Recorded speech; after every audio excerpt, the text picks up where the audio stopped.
할렐루야. 오늘은 하나님을 깊이 아는 것이 신앙입니다 라는 제목으로 말씀의 은혜를 나누기 원합니다. 여러분 많은 분들이 또 아시겠지만 이 히브리어 야다라는 단어가 있죠. 이 야다는 알다라는 뜻을 가진 단어입니다. 이것은 단순히 머리로 아는 지식적인 알을 넘어선 깊고 친밀한 경험적인 알을 의미합니다. 하나님을 알고 또 하나님께 알려지는 것은 우리의 구원과 회복의 핵심적인 것입니다. 그래서 마태복음 7장 21절에서 23절 말씀에 보면 주님께서는요, 어떤 사람들에게 이렇게 경고하실 것이라고 말씀하십니다. 내가 너희를 도무지 알지 못하니 불법을 행하는 자들아 내게서 떠나가라. 여러분, 이 말씀은요, 우리 구원이 취소가 될 수 있다 그런 뜻이 아니라 오히려 참된 구원이란 바로 주님께 알려지는 것, 즉 다시 말해서 주님께서 우리를 아시는 것이라는 것을 가르쳐주는 아주 중요한 말씀입니다. 하나님께 알려진 존재가 되는 것이야말로 안전과 사랑 그리고 온전함의 이 구원의 본질이라는 것이죠. 오랫동안 하나님을 사랑했던 수많은 믿음의 선조들과 성경의 인물들은 이 진리를 동일하게 고백했습니다. 예레미야 31장 3절, 옛적에 여호와께서 나에게 나타나사 내가 영원한 사랑으로 너를 사랑하기에 인자함으로 너를 이끌었다 하였노라. 시편 63편 3절, 주의 인자하심이 생명보다 나음으로 내 입술이 주를 찬양할 것이라. 시편 38편 9절, 주여 나의 모든 소원이 주 앞에 있사오며 나의 탄식이 주 앞에 감추이지 아니하나이다. 시편 40편 5절, 여호와 나의 하나님이여 주께서 행하신 기적이 많고 우리를 향하신 주의 생각도 많아 누구도 주와 견줄 수가 없나이다. 내가 널리 알려 말하고자 하나 너무 많아 그 수를 셀 수도 없나이다. 아멘 아멘. 여러분, 하나님께서는요, 주님의 백성들에게 그 인자하심을 한없이 부어주십니다. 그분은 우리를 향해 헤아릴 수 없이 많은 이 소망과 미래에 대한 생각들을 품고 계십니다.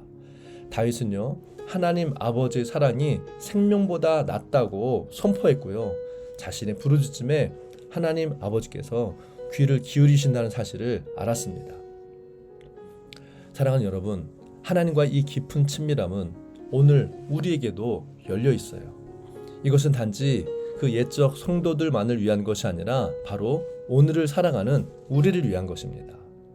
이 알다라는 의미의 히브리어 야다는요, 성경 전체에 걸쳐서 다양한 주제로 여러 번 다른 어떤 의미를 가지고 사용이 됩니다. 근데 이 단어가요, 이 야다가 하나님과 사람 사이의 관계를 정의하는데 사용이 될 때 이것은 하나님 아버지께서 그 자녀들과 나누기 원하시는 깊은 친밀함을 의미하는 거예요.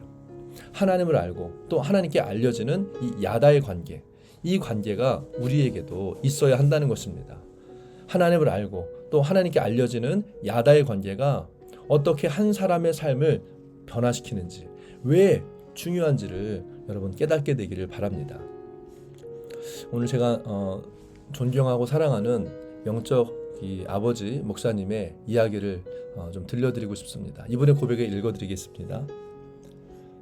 저는 어린 시절 교회 안에서 자랐습니다. 제 모든 삶은 교회를 중심으로 돌아갔다고 할 수 있습니다.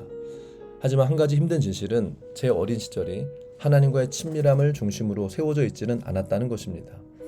어린 시절 내내 저는 성경 구절을 암송하고 가정 예배를 드리며 매일 경건의 시간을 갖는 법을 배웠습니다. 말로는 신앙을 그럴듯하게 이야기하는 법을 터득했습니다. 하지만 주님과 친밀하게 동행하는 것이 실제로 무엇을 의미하는지에 대해서는 전혀 이해하지 못했습니다.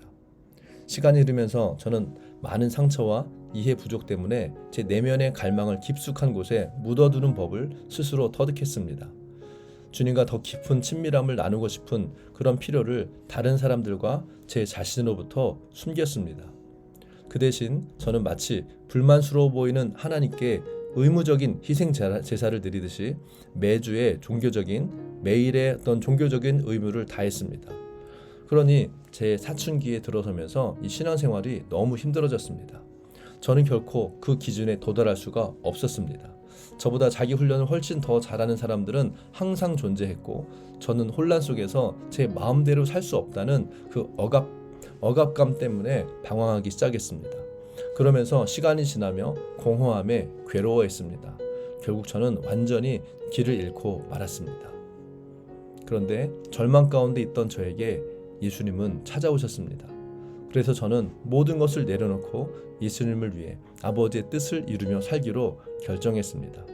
그렇게 절박한 심정으로 도움을 구하고 부르짖고 죄를 버리고 예수님을 제 마음에 모시기로 선택했습니다.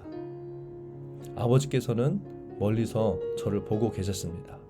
그리고 그분은 제가 있는 곳으로 달려오셔서 온 세상을 향해 넘치는 사랑을 표현하시며 이렇게 말씀하셨습니다. 내 아들아, 내가 너를 기다렸다. 내가 너를 기다렸다. 그 순간 저의 모든 이전에 방황하며 절망하던 모습들은 무너졌고, 그리고 아버지의 아들로 다시 일어났습니다. 그리고 아버지를 알기 위해 성경을 읽고 설교 말씀을 듣고 또 들으며 기도했습니다. 시간을 정해서 기도했어요. 그리고 결국에는 아버지와의 친밀하게 동행하는 것을 가로막았던 이 장벽들이 제거되는 은혜를 경험하게 되었습니다. 이제 저는 친밀한 관계 속에서 걷는 것이 균형 잡힌 삶이라는 것을 이해해야 합니다. 단지 의무감 때문이 아니라 그분이 사랑하시는 것을 저도 사랑하기 때문에 그분의 마음을 아프게 하는 문제들을 위해 기도하는 시간을 갖는 것입니다. 하나님과의 시간이 없이는 나도 없습니다. 아버지와의 시간이 제게 가장 큰 행복이며 쉼입니다. 아멘, 아멘. 이 목사님의 고백에 저도 깊이 공감하고 동의합니다. 저 또한 이 절망과 혼돈 가운데 하나님을 만나 변화되는 경험을 했기 때문이에요. 그래서 우리는 현재 혼란스러움과 어려운 시간들 가운데 여러분 낙심할 필요가 없는 것입니다. 사랑하는 여러분, 하나님 아버지 안에 있는 소망을 바라보십시오. 하나님 아버지께서 이 성경의 한 구절 한 구절, 이 말씀 한 장 한 장을 통해 우리에게 자신을 알려주시고 어떻게 소통하기를 갈망하시는지를 여러분 바라보시면서 여러분 그 뜻을 깨닫고 발견하고 경험할 수 있는 지혜와 계시를 달라고 여러분 기도하십시오. 또한 매일매일 주님께 나아가 우리의 일상생활의 모든 면에 그분을 초대하십시오. 주님께서 우리의 마음에 특정한 어떤 소망을 주시는 데는 이유가 있고요. 그분은 우리의 생각과 마음 깊은 곳에 가장 큰 소원을 아신다는 것을 이해해야 됩니다. 우리가 주님을 향한 아주 작은 사랑의 표현을 하기 시작할 때 주님께서는 그 모든 공허함과 친밀함에 대한 깊은 이 갈망의 자리를 채우기 시작할 것입니다. 그리고 그분의 사랑이 우리 안에 넘쳐 흘러서 다른 사람들의 삶으로 흘러 들어가게 될 것입니다. 오늘 이 말씀을 통해서 우리가 큰 격려를 받게 되기를 소망합니다. 우리의 하늘 아버지는 풍성한 아빠 아버지이십니다. 그분은 우리를 각 사람과 단둘이 이 귀한 이 서로를 알아가는 야다의 시간을 보내기를 간절히 그리고 기대를 품고 기다리시는 분이십니다. 오늘 말씀과 함께 여러분 주님을 더 깊이 알아가고 주님께 알려주고 주님이 부어주신 풍성한 삶을 누리는 한 분 한 분 되시기를 예수님의 이름으로 축복합니다. 아멘.